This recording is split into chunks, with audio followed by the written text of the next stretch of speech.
Bien, donc bonjour à tous et à toutes. Donc cette petite vidéo pour vous parler des grues blanches.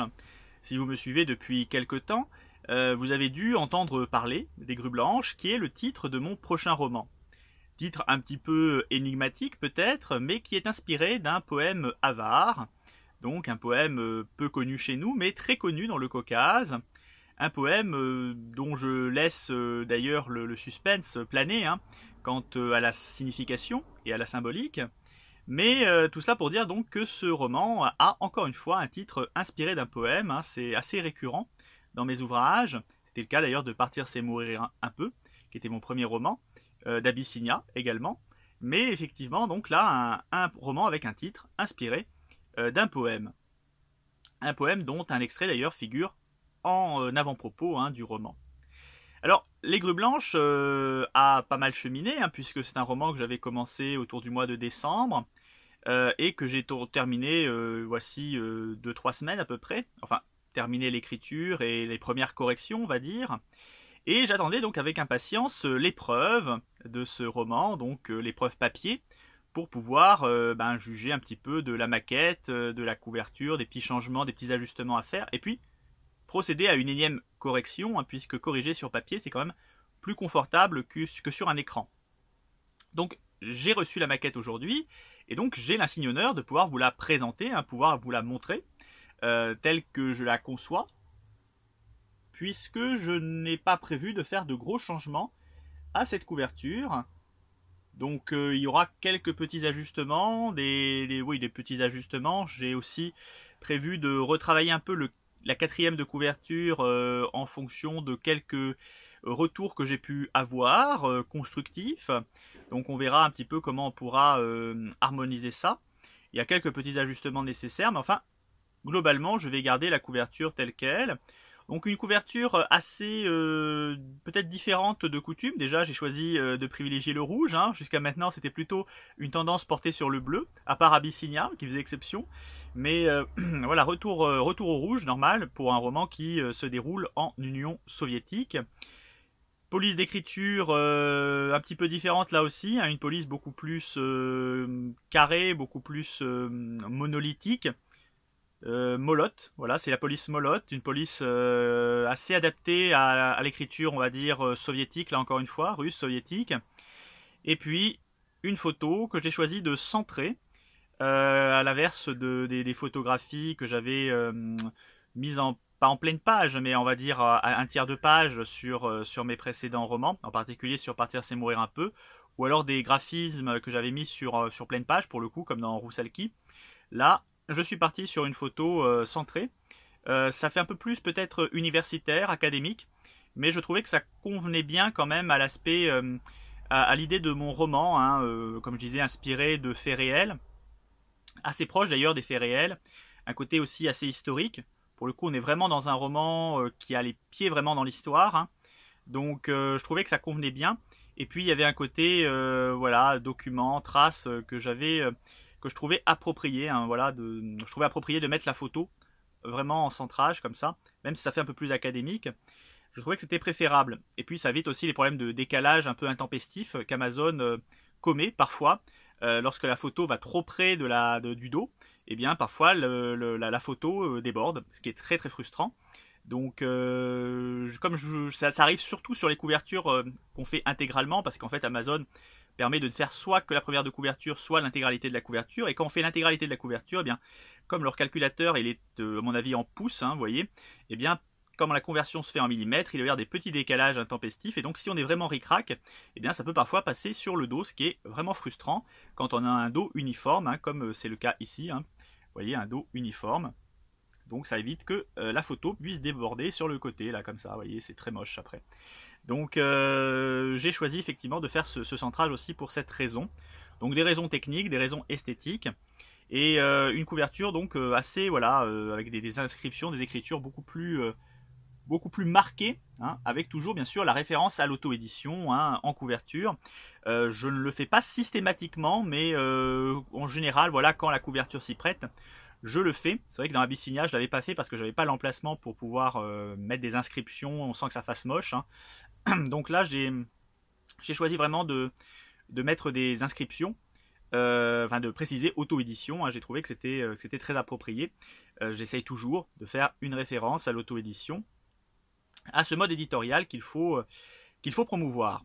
Alors, maintenant, vous avez peut-être vu le résumé passé, hein, le résumé de la 4e de couverture du roman. Vous avez peut-être vu aussi des informations circuler quant à la thématique, puisque j'avais déjà fait quelques posts à ce sujet.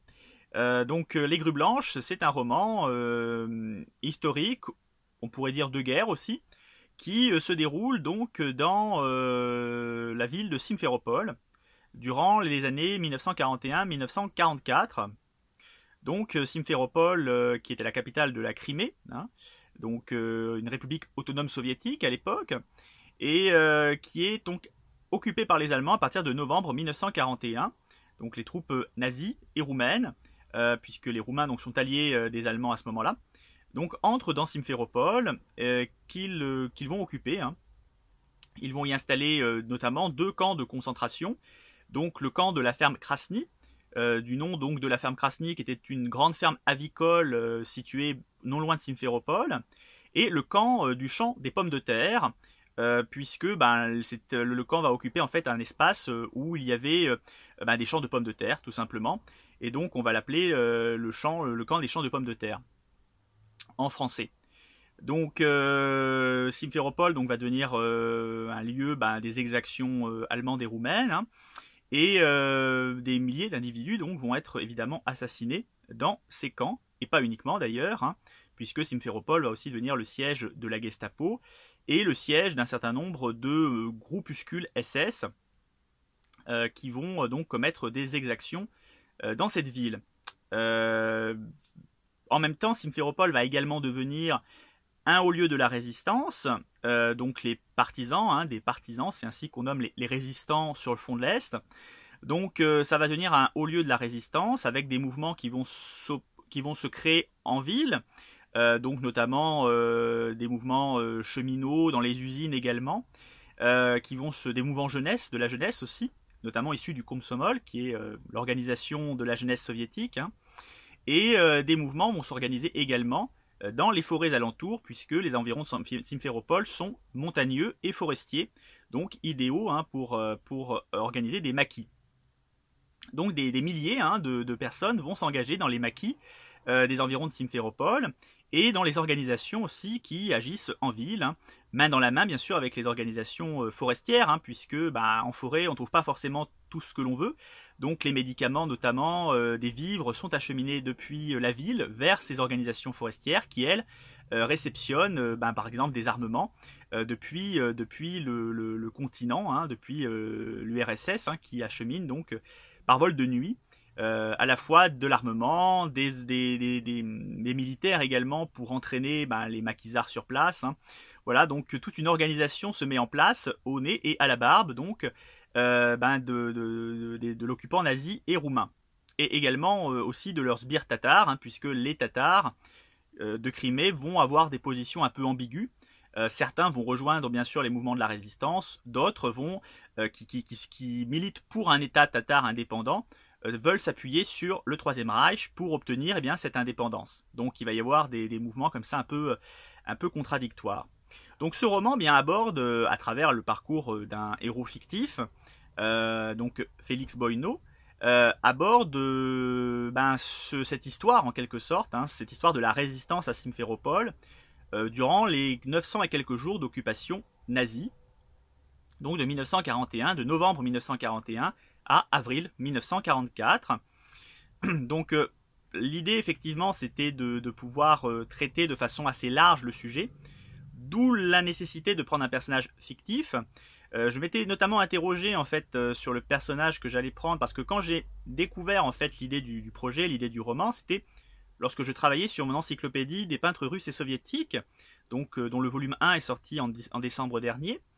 Et j'avais trouvé donc la trajectoire de Nikolai Barytchev, qui est un artiste peintre, qui, durant donc la Seconde Guerre mondiale, s'était engagé dans un de ces mouvements résistants à Simferopol, avait même fondé l'un de ces mouvements, qui apparaît bien sûr dans le roman.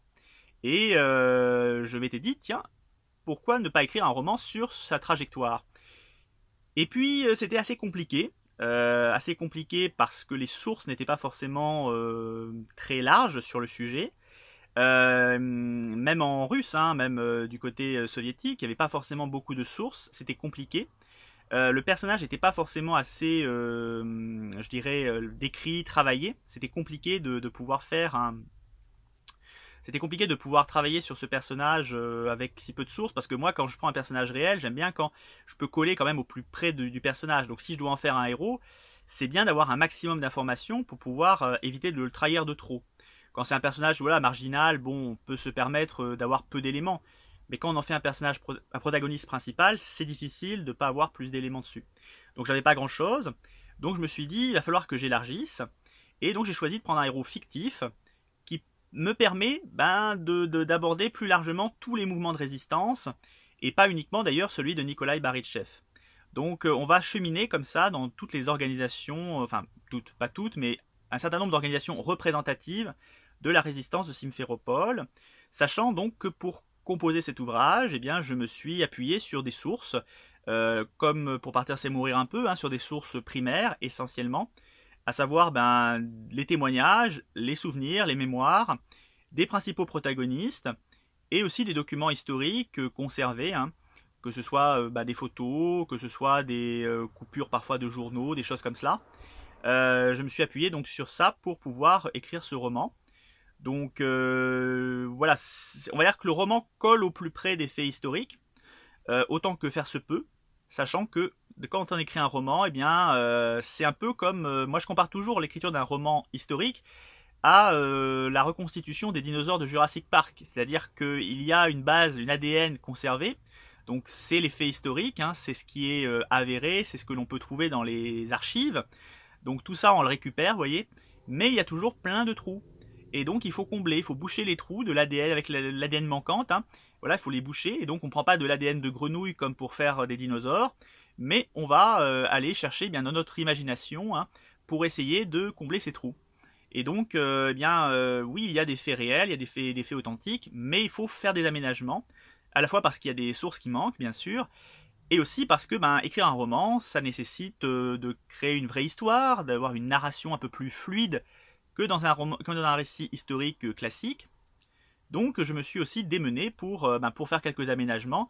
Donc forcément, bon, il y a des petites trahisons historiques, il y a des petites choses qui sont bousculées. Le héros étant fictif, et bien évidemment, il y a pas mal de choses fictives aussi qui vont se greffer sur le récit lui-même. Mais dans la mesure du possible, comme d'en partir c'est mourir un peu, je me suis appuyé vraiment sur les sources. Alors après, évidemment, pour ça, il n'y a pas autant de sources que sur les Romanov. Vous l'aurez bien compris. Hein. Donc nécessairement, il a fallu quand même faire pas mal de greffes. Mais dans l'ensemble, la plupart des faits évoqués sont des faits avérés. Voilà. Et après, il y a des fois des choses qui sont avérées, mais qu'il a fallu évidemment que je développe par moi-même, que j'interprète également par moi-même. Donc on est vraiment dans un roman, hein, il faut bien comprendre. Mais malgré tout, on découvre beaucoup de choses hein, sur la résistance de Simferopol. Je pense que notamment le public français va découvrir très clairement, puisque c'est des choses qui sont vraiment très peu connues chez nous. Mais je dirais que même du côté dans l'espace slave, on va dire, hein, c'est pas du tout très connu. Hein. J'ai été assez surpris du manque d'informations de manière générale. C'est-à-dire qu'en dehors, on va dire, des sources d'époque, des témoignages d'époque, de certains protagonistes, il y a notamment un certain Ivan Koslov qui apparaît dans le roman, et je me suis appuyé bien sûr sur ses mémoires, puisqu'il était le chef, entre guillemets, de la résistance à Simferopol à cette époque. Donc bien sûr, il y a plein de choses intéressantes dans ses écrits. Mais c'est vrai qu'en dehors des témoignages d'époque, il n'y a pas eu forcément beaucoup de recherches, beaucoup de documentation d'entreprises sur le sujet. Donc voilà, même au niveau artistique, hein, il faut savoir qu'il y a un film et une pièce de théâtre, dont le film est inspiré, hein, qui a été réalisé sur Nikolai Barytchev et sur tout l'organisation du théâtre Gorky, donc qui était le théâtre de Simferopol, où travaillait Barytchev en tant qu'artiste décorateur. Et il y a eu un film et une pièce de théâtre qui leur est consacrée. Le film remonte quand même à plus de 30 ans. La pièce de théâtre, je crois, continue d'être jouée, mais enfin, c'est très peu de choses en termes artistiques sur, je trouve, une histoire tout à fait passionnante et qui pouvait nourrir un roman. preuve en est. Donc voilà, c'était une petite présentation des Grues Blanches, de la thématique abordée. Donc un roman d'histoire, un roman peut-être de guerre, mais encore une fois, on n'est pas sur le front, hein, on est vraiment dans les opérations de la résistance. C'est pour ça que j'ai tendance à dire qu'on est plus effectivement sur un roman style L'Armée des Ombres, sur le front de l'Est, plus que dans un vrai roman de guerre, hein, même si bien sûr ça se passe dans le contexte 1941-1944, et qu'il y a bien sûr des affrontements également avec les nazis, puisque les nazis vont entreprendre régulièrement des peignages, hein, c'est le terme employé, des peignages pour essayer de nettoyer les forêts de Simferopol des partisans qui leur posent des problèmes, hein, leur posent des difficultés. Voilà. Donc un roman qui nous ramène à l'Est, hein. C'est vrai qu'en général j'écris toujours un roman à l'Ouest, un roman à l'Est, hein. Donc on retourne à l'Est, qui nous projette dans une époque un peu plus contemporaine que mes précédents, et qui nous projette donc en Union soviétique, même si, encore une fois, même si la couverture reflète une esthétique assez soviétique, on ne plonge pas dans les arcanes partisanes de l'Union soviétique, hein. On est vraiment à la limite coupé même de l'Union soviétique, même si elle est toujours là, mais on est coupé puisque le roman se déroule essentiellement durant la période d'occupation de Simferopol. Voilà. Donc c'était une petite présentation de mon roman, l'occasion d'annoncer sa sortie prochaine, hein. Je continue les corrections et puis j'annoncerai la sortie probablement fin mai ou début juin. Et j'espère, ma foi, que ce sera un roman qui plaira à un public. J'espère avoir encore une fois réussi à faire de mon mieux sur un nouveau sujet, un sujet vraiment original. Donc j'espère avoir convaincu, hein, vous me direz ça ma fin mai pour le coup, voilà, ou début juin pour la sortie de ce livre. Voilà. Donc un roman qui fait à peu près 400 et quelques pages. Il y a d'ailleurs une partie document à la fin, avec notamment des photos des protagonistes authentiques du livre. Et puis voilà, un roman d'à peu près 400 pages, puisque j'ai choisi un format un peu plus grand. Je ne sais pas si ça se voit, mais le format est un peu plus grand que mes précédents, à savoir Une vie d'artiste et Roussalki, pour une raison très simple, c'est que le prix du papier ayant augmenté sérieusement ces derniers temps, eh bien j'ai préféré faire un roman plus grand que plus épais, puisque les frais de production sont à la page, hein, donc que la page fasse 21-29-7 ou 12-18, c'est le même prix. Donc j'ai préféré faire un format plus grand pour éviter d'avoir à augmenter significativement mes coûts, notamment mes coûts de production, donc au risque de diminuer ma marge ou d'augmenter les prix, au risque évidemment de franchir le cap des 20 euros, hein, qui est un prix qui me paraît assez élevé quand même pour un roman de ce format. Voilà, donc on sera en dessous des 20 euros, hein, 19,50 à peu près. Voilà, donc c'était une petite présentation, hein, une petite annonce. Donc voilà, j'espère que ça plaira et que ça parlera donc à certains d'entre vous. Je vous dis à bientôt, hein, pour peut-être vous annoncer la sortie.